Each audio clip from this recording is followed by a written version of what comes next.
We don't subscribe to the old school way, nor the new school way, only the optimal way. The 80-20 Baseball Experience with Coach Bo.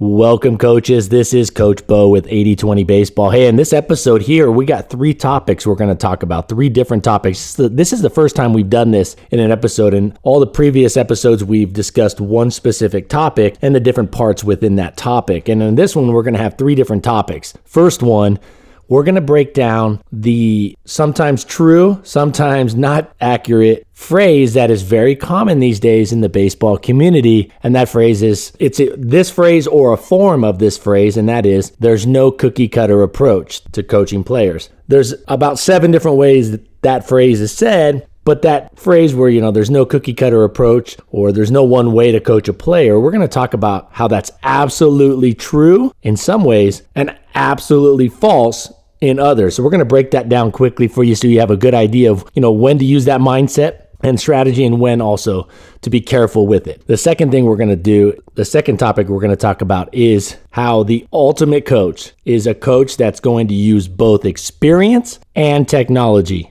The ultimate coach is kind of like there's 4 quadrants. All right. You ever seen, you see those quadrants, in old books or back in school, there would be 4 quadrants. You have like the no experience on the field and no technology experience. That would be say the bottom left. And in the top left, you'd have like high experience, low tech experience, high experience on the field and the low tech experience, background. And then you have in the other bottom right corner, you have the you have the high tech experience or the low tech, and then you have the high experience out on the field. You get my point on this. And then in the ultimate quadrant would be like the upper right quadrant where you want to be. And that's where you have a plethora of experience in the trenches. And you also have a lot of experience with technology and understand how to use it. All right, so the ultimate coach, in my opinion, is a coach that has a lot of experience on the field and a lot of knowledge and understanding of how to use the technology as it's coming out, and also understanding what technology is not useful and what technology we should probably not use insofar it doesn't get enough bang for its buck, and it's more of a distraction and more of a time consumption than it is something that really produces and adds to our team's, quality of our team's play and also the quality of our team culture. All right, so that's the second topic. The third topic is this awesome game you all know about, yet I don't think it's associated with baseball, and it's definitely not something I've ever seen out at a baseball practice or with a baseball team, but it is a awesome, fun game. It's a team kind of sports competition that I think has a lot of characteristics. I know has a lot of characteristics that are similar. It shares a lot of similarities with baseball, but it isn't necessarily tied together and used with baseball teams. But the reason I'm going to bring this up is because I think it's important to keep the fun factor going. I think everybody realizes that when the kids are having fun, they look forward to coming to practice. That is a big part of a quality team culture. And you want the kids to have fun. You want to have fun in life. You want to have you want to be able to work hard and also have some fun and play hard. Obviously, baseball has its grind, but also I think there's some ways we can infuse into the monotony of, these drills that are really necessary to get players better with their skills, the swings and the ground balls and the pitching and the bullpens. I think it's very important that we infuse from time to time, if not once a week or every other week, something that is not baseball specific or even related to baseball where the kids are going to see it as the players are going to see it as a baseball thing, but it definitely has some crossover with the skills, but it's really, really a lot of fun also, and we'll get into that. All right. First one, we're going to talk about the no cookie cutter approach. We're going to go through these fairly quickly here. The no cookie cutter approach, or the phrase that I hear a lot in the baseball community today and in this day and age, is there's no one way to coach a player. And that is absolutely true when you're talking about how to approach and how to get your point across to a player. There are different ways, right? There's different modalities and methods to get the message and the information across to the players. And every single player, not every player is going to be different. And so if somebody ever says, hey, they're all different, that's not true. But I do think they are definitely in groups. So you may have on a team of 12 or 15 players or 30 players, you definitely are going to have different types of learners and different ways that connect with the players better. So yes, you do not want to just explain a point or a technique or a skill or something that's going to help the team, or you want the team to know, all your players to know, you definitely don't want to just explain it in one way, in one specific, on like say one track. You want to bounce from different tracks. You want to try different, you want to rephrase it. You might want to give some comparisons, some examples, maybe even some examples outside of baseball, and see how much you can diversify the message so you can hit as many kids right there and get it right to them. And so they can all across the board, everyone on your team, all your players can grasp it and then take it out to the field and be awesome with that particular message, that particular skill or technique that you're trying to get across. So definitely you do not want to just present information or anything for that matter, really just in one specific way of saying it. You want to have some variety there so you can get it across to the different players that you have that have kind of a unique learning. I don't want to say like one's a visual learner and an audio learner and all that kinesthetic, but you do definitely want to, kind of set. I like using, and I've had a lot of success over the years, explaining a point to a players or to a team or to the players, and then tying it in with examples from baseball, maybe tying it together with specific players that they know, major league players that are well known, or even using examples to support and kind of illustrate my point that are not even baseball related, but that the players, especially at their age, are going to relate to and be able to go, oh, okay, connecting dots. Like, it's something used in the education world for 100 years, at least in the United States, is, connecting to prior knowledge, previous knowledge. Now, how effective that connecting is, it's that's always on one end of this, that's always on a spectrum, right? Not always is in every example you're going to give is really going to hit home with a lot of players, but you're trying to hit home with as many players as you can. You definitely will have to think about presenting information and points to your players in different ways. So definitely you don't want to have a cookie cutter approach when presenting a point. Now, here's where a lot of coaches and the baseball community, I think, is in a lot of ways confusing this. I feel like this is something, and I did a whole article on this, and that context is king. So yes, the no cookie cutter approach, or there's no one way to coach a player, or all your players are going to, you can't just take the same way of teaching one player and use it with everybody. When it comes to the laws of physics, and when it comes to the human body in a lot of ways, there are certain ways, or even like say launch angles, for example. Here's a specific example. There's an optimal launch angle area, right? So you can't say, well, hey, for this guy, he's going to have more power hitting it at a 5-degree launch angle, or he's going to produce more extra base hits at a 5-degree launch angle. And then this guy, over here, my other player, I really want him to hit it at 35 degrees. And, and that's going to get him better results. I don't agree with that. I think there's physics, there's geometry, there's things that just cannot be changed. Now, I think it's important that we understand this when we are bringing up the topic or the phrase or discussing like, hey, there's no way, there's no different, we got to have a different approach to all this. I think there's an optimal way for the hand to come off the ball on a four-seam fastball if you're trying to, optimize spin rate or whatever. And we could go on and on about certain things that have to do with physics. And then the geometry of baseball, and so far as the angles of like the field, those have some tight parameters that just can't be adjusted. And the human body, our players are all going out there with 2 legs, 2 arms, and they're very similar. Their bodies are very similar. Now, I get it. They do have different weaknesses and strengths and things like that within their body and stuff like that. And I understand,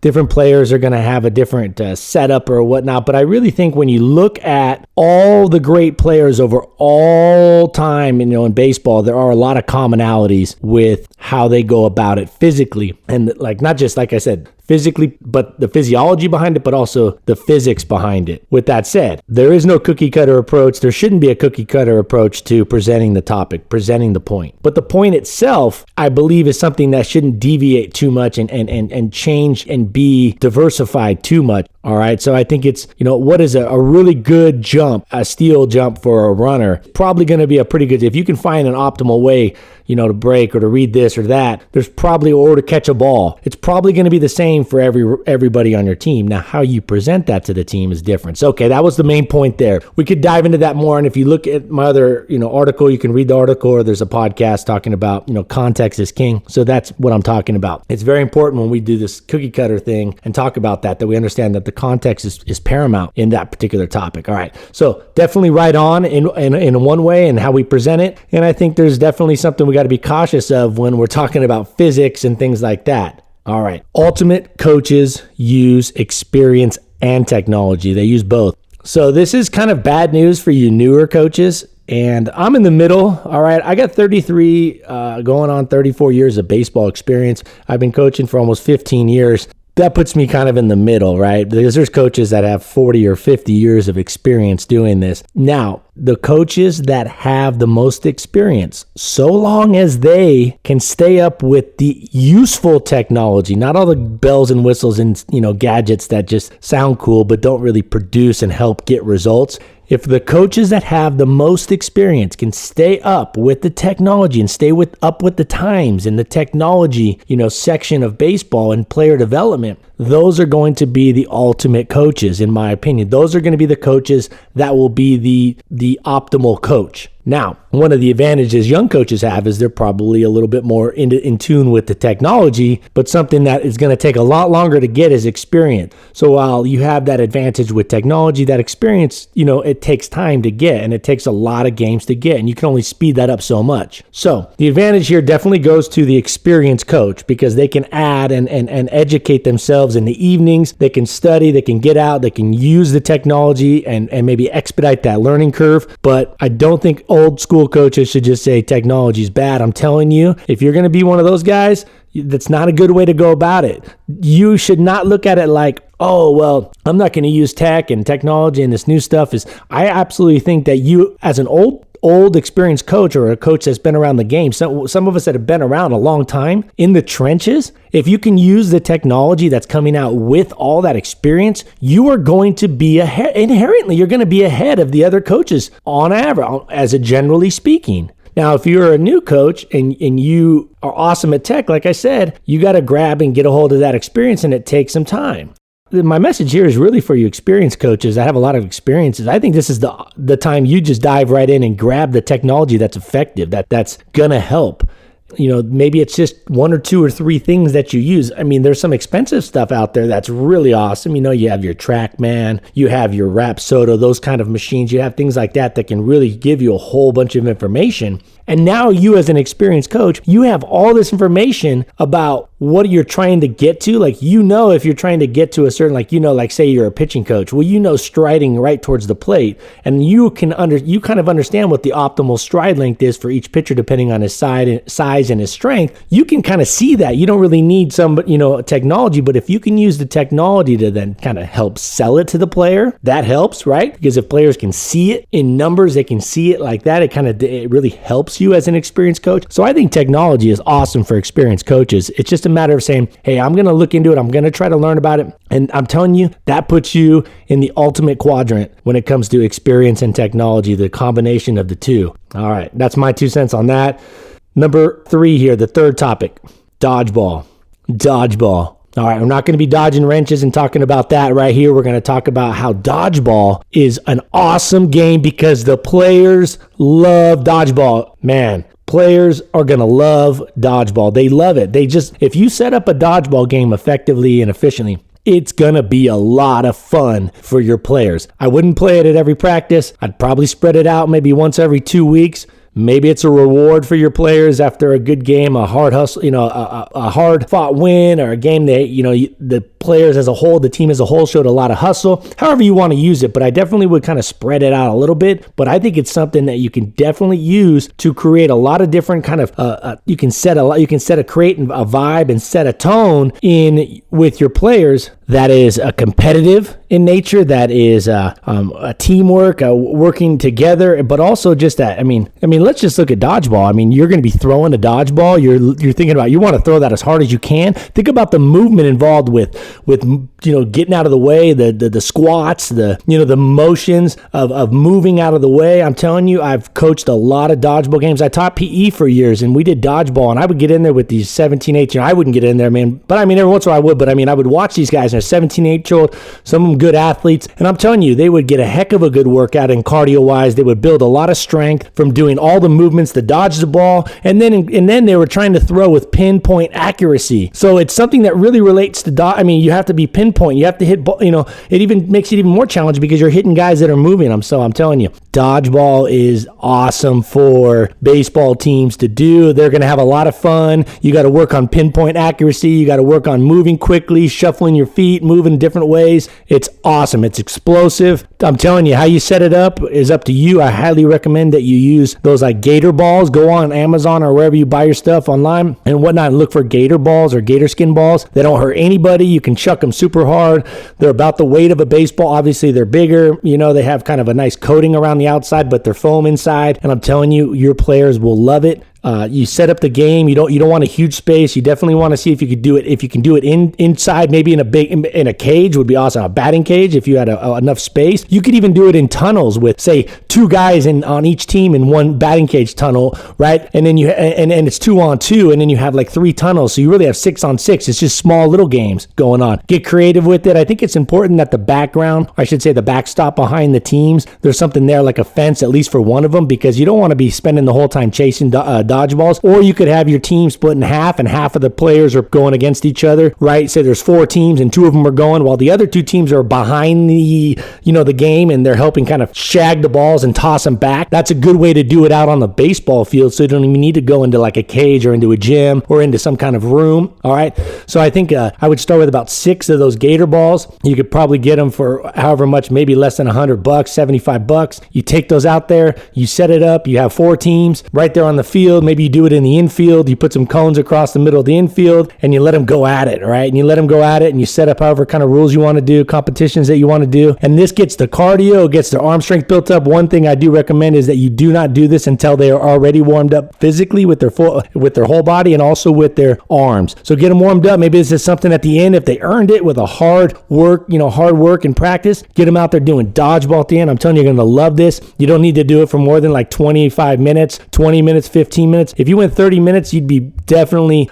giving them a lot of fun. And so maybe you do that the last 30 minutes of practice. There's your cardio. There's some extra arm strength. I mean, they're going to let it rip because they're going to want to win that game. So they're going to really generate some real good arm speed on that. I'm telling you, dodgeball is super fun and definitely something that can help your baseball players get better. Well, I hope once you hear this, you can kind of see where I'm coming from with this. I have a lot of experience using it, and I highly recommend it for baseball teams because of the fun factor. 2, it's not the same as baseball. They have a different feel, so it doesn't feel like, it's always the same thing every practice. So this is something different, but it accomplishes so much stuff, and it's not a waste of time. It's a lot of fun, and as you can see, I'm pretty passionate about this because I know I've seen it, and I know exactly how it's going to help your team. But I highly recommend using those gator balls. Obviously, you never should use baseballs. I don't even recommend using like tennis balls or anything like that. Get those gator balls online and use those with your team. All right, you guys, that's it for this episode. So we talked about the no cookie cutter approach, how that's very accurate when you're talking about how to present a topic or a point to your team. Be careful using it when you're talking about the laws of physics and things like that, because those aren't necessarily something you want to be teaching a lot different or in different ways to different players. Those are pretty much kind of absolutes in a lot of ways. They're absolutes, but definitely you don't want to have an absolute way of presenting the topic to each player or everybody on your team. The second thing we talked about were the ultimate coach is the coach with a lot of experience that grabs hold of that technology that's coming out and utilizes some of the stuff that's the most impactful. I think, there's dozens of things that you can use in technology. Grab 1 or 2 that's going to get a lot of bang for your buck, add it to all that experience you have, and man, you're going to be the ultimate coach when it's all said and done.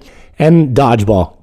Try the dodgeball. I think they're like gator skin balls. If you go on Amazon or wherever you shop online, you can get them. You could probably have them in 2 days. And look for the gator skin, and then you'll see other companies that make them. Look for ones with good reviews, right? And then within your price range, and get that, or maybe get a backup set because sometimes they do tear after a while. I'm telling you, dodgeball. Get maybe some cones. You already have some cones, or just anything across the middle of the infield or wherever you want to separate the 2 teams and have them go at it. I think you're gonna to have a lot of fun with that. The kids are going to have a lot of fun, and you're going to see their arms really working. They want to have accuracy. They want to chuck it hard because they want to win the game. And you're going to be seeing them squat, move, do some matrix moves, trying to get out of the way of that ball. It's going to build some core strength, leg strength, hip strength. It's everything. All right, this has been Coach Bo. You guys, you take care of yourself now, and we'll catch you on the next episode. Bye now. This has been the 80-20 Baseball Experience. This is a really good team, and so you have to earn everything you have against them and take opportunities when they present themselves. Take it to the field.